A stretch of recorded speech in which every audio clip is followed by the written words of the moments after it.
Essa semana acaba sendo marcada e muito propícia para aquela discussão famosa da economia americana sobre o soft landing ou hard landing, né? Para onde nós vamos? O pouso vai ser suave ou vai ser realmente aquele crash? Então, até agora ninguém sabe exatamente onde a gente vai, mas quanto mais o tempo passa, mais parece que o soft landing é a solução, porque o hard landing não aconteceu, certo? Então, você sempre acha quando o avião está descendo e não bateu ainda, que na verdade não vai ter nenhum pouso muito mais drástico do que já está acontecendo agora. Pode ser que isso seja verdade, mas existem várias evidências para o contrário. Agora, por que está tão difícil a gente analisar e saber de fato para que lado que vai? Então é um pouquinho sobre isso que eu quero conversar hoje, voltado ali para não somente para o que aconteceu depois do primeiro corte do Fed, onde você já teve um mercado já pedindo outros cortes, mas também já pessoas dizendo que o Fed já errou na medida e não deveria ter feito cortes, porque afinal de contas a inflação ela pode voltar a qualquer momento e pode assolar os mercados e é importante a gente ter bastante cautela. Então, o que eu quero passar para você é uma ferramenta, né, pelo menos como você mesmo pode ir chegando aos poucos a essa conclusão para o que levar em consideração para que você mesmo decida para qual lado que a economia vai. Então, a parte que eu achei mais interessante aqui, pelo menos nessa semana, se você acompanhar pela Bloomberg, né, se tiver aquele terminal da Bloomberg ou o calendário mostrando os próximos discursos do Fed, você vai ver que todo dia tem alguém do Fed falando alguma coisa. E literalmente, por que isso entra em todas as análises macroeconômicas, né, de investidores, etc., no próprio terminal da Bloomberg, né, que é hoje a maior plataforma do mundo para esse tipo de coisa, porque, infelizmente, a famosa palavra que eu sempre falo em todo podcast, a narrativa é que manda. Então chega ao ponto, e até isso acaba sendo criticado, né? A própria Lynn Alden trouxe isso no Twitter, eu achei muito interessante, que praticamente todas as decisões de investimento agora, elas ficam muito menos voltadas para os fundamentos e mais voltadas para os discursos que estão anunciados durante a semana. E você acaba tendo tantos discursos que fica assim, não, fulano do Fed falou que existe uma expectativa de tal coisa. Putz, o mercado age de uma determinada forma. Aí depois, o outro cara do Fed diz para ter cautela, que existe a possibilidade que não vai descartar determinada coisa. Aí pronto, o mercado já vira de novo. E é basicamente assim que pessoas que fazem trades, né, mais de curto prazo, uma coisa mais tática, né, ou até day trade quase, ele tem que levar, não tem como você não levar esses discursos na sua metodologia de trabalho, porque afinal de contas ele mexe os mercados, principalmente quando você tem um mercado eletrônico, né, que inclusive lê usando inteligência artificial o sentimento do mercado baseado na interpretação, dependendo das palavras que foram usadas no discurso. Esse é o nível de insanidade que nós chegamos hoje na macroeconomia e, infelizmente, isso precisa ser levado em consideração para você saber para onde vai a liquidez do mundo, porque o mercado que mexe com a liquidez reage exatamente a essas coisas. Então, por mais que você não acredite que um determinado índice ou que uma coisa seja verdade, né, que você fala, pô, ele está mentindo, não acredito nisso, isso aqui é manipulado, ou ele está falando, mas ele quer dizer outra coisa, não importa, desde que você entenda o que acontece por trás da narrativa, mas como o mercado vai reagir àquilo, independente daquilo ter um tom de verdade ou não, percebe? Então, realmente é o jogo do diz que me disse que acaba se tornando mais importante do que deveria, né? Ou não, é assim que funciona, independente de eu concordar ou não.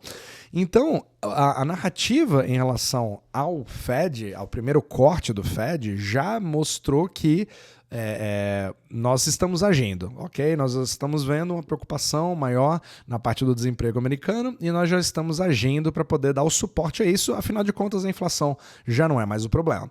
E aí você tem essa agenda lotada de discursos onde o Fed já começou a dar aquela já trabalhando nas próximas narrativas, os próximos cortes, da mesma forma que ele fez antes do primeiro corte, você já tem um mercado querendo outros cortes, falando assim, não, peraí, se ele já começou com 0,5, ele agora vai de 0,5 a 0,5, certo? Ele não vai mais fazer nada menos gradual do que isso. Então, eu já estou esperando esse corte, ou seja, eu já vou precificar esse corte a partir de agora, ou seja, os juros vão ficar mais baratos depois, então eu já vou me mexer em relação a isso e já está feito, já é uma certeza, certo? Então, o mercado já está meio que agindo dessa forma, precificando bastante isso. Aí o Fed já vem imediatamente com mais uma conferência, né, uma entrevista falando, não, olha, não tem uma sequência muito certa, nós vamos continuar data-driven, data-dependent, ou seja, dependendo de dados para ver para que lado que vai. Como sempre, já dando aqueles sinais. O objetivo é dar o sinal, peraí, mercado, você está dando uma certeza de uma coisa que eu ainda não falei que eu vou fazer. Então ele vai freando. Ou seja, é como se todas essas mini entrevistas, na verdade, virassem aquelas reuniões intermediárias, ou seja, você não consegue mais viver entre o hiato de uma reunião do Fed, onde você vai realmente decidir que tipo de corte você vai fazer ou não, mas você precisa daquelas mini reuniões para dizer assim, olha pessoal, esperem isso de mim, esperem aquilo de mim, olha, eu tô vendo que vocês querem isso, mas na verdade eu não sei se eu quero tanto, vamos ver e tal, para você poder analisar e garantir que na próxima reunião que vai ter, né, daqui a algumas semanas, você tenha o forward guidance, que significa o quê? Eu preciso ter a unanimidade das pessoas entendendo o que eu quero fazer antes que eu faça, porque assim eu não vou criar nenhum tipo de problemas, né, para o mercado, não vou pegar ele de surpresa. E foi um pouquinho da calça curta que ficou no primeiro corte, porque estava praticamente 50-50 entre 0,25% e 0,5% do corte, e não é muito uma situação que o Fed gosta ou esteja acostumado. Então você tem que ir abafando, e provavelmente o Fed deve ter esse monte de agenda praticamente todos os dias dessa semana, e vamos ver como é que isso vai afetar o mercado, para poder já amaciar para a próxima reunião, porque eu não quero mais ter esse 50-50. Eu quero que o pessoal ou tenha certeza que eu vou fazer 0,5 ou tenha certeza de que eu vou fazer 0,25, mas eu não posso contar, porque quem domina sou eu. Eu não faço o que o mercado quer, mas ao mesmo tempo eu preciso saber o que o mercado quer para dizer o que eu vou fazer, para depois mostrar que eu não estou contradizendo a população. Percebe o grande problema? Então, se você se coloca no lugar do Fed, é exatamente esse o tipo de pensamento. E a pessoa que vai escrever o próximo texto vai ser exatamente dessa forma. Agora, por que é tão difícil a gente entender se nós estamos indo para um soft landing ou se nós estamos indo para um hard landing? Isso tem muito a ver, uma das coisas que você pode colocar na sua análise é o ciclo extremamente longo que nós estamos vivendo agora. Então, ele cria uma grande confusão, porque se você tem um ciclo muito longo, ele se estende por vários meses, principalmente quando você tem uma curva de bonds que já vem gritando desde 2022 e ela está se estendendo até agora, porque ela não desinverteu totalmente, né?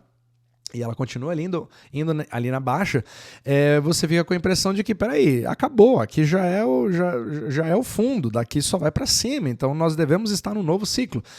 E qualquer tipo de movimento para cima, principalmente quando você vê o PIB dos Estados Unidos crescendo, você vê as bolsas que continuam nas máximas históricas, você vê o ouro indo para as máximas históricas, você vê o Bitcoin que continua alto, então realmente é o soft landing. O soft landing já aconteceu, mas a gente sabe que as coisas não são bem assim. Quando você vê o mercado de bonds, ele praticamente nunca errou em relação às outras recessões. E você também tem o índice de desemprego, que é a bola da vez do Fed, que pelo menos nas últimas vezes que teve algum tipo de recessão, ele teve uma mudança drástica de uma vez só. Não é uma coisa gradual que você possa controlar, nunca foi assim.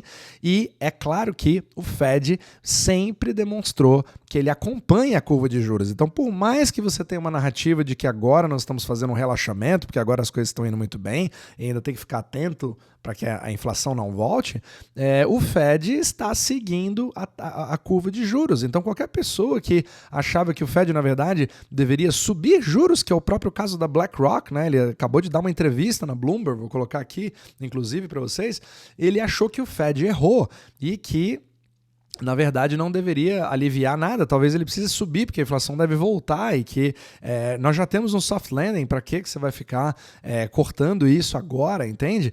Então tudo isso cria uma grande confusão. Não estou dizendo que ele esteja errado, mas ao mesmo tempo você precisa se basear nas probabilidades.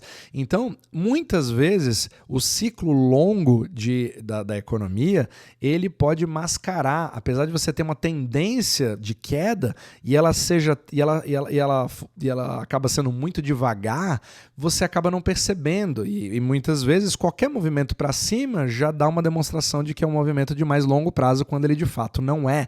E isso também cria várias contradições em notícias que você pode ver.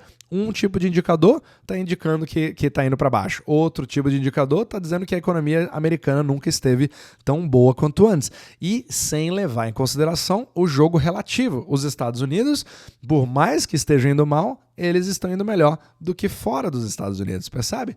Então, todo esse jogo ao mesmo tempo, adiciona mais ainda na confusão da interpretação do que nós estamos tendo agora. Então isso é importante, você sempre tentar sair um pouquinho da posição onde você está, olhar um pouco mais longe no passado, para você poder entender um pouco dos comportamentos. Mas uma coisa é certa, nunca houve um ciclo onde ele não respeitou as fases e as sequências do ciclo. Então, talvez dessa vez não seja tão diferente. Talvez dessa vez seja a primeira vez na história. Então, ninguém sabe. Só existem probabilidades e não existem certezas.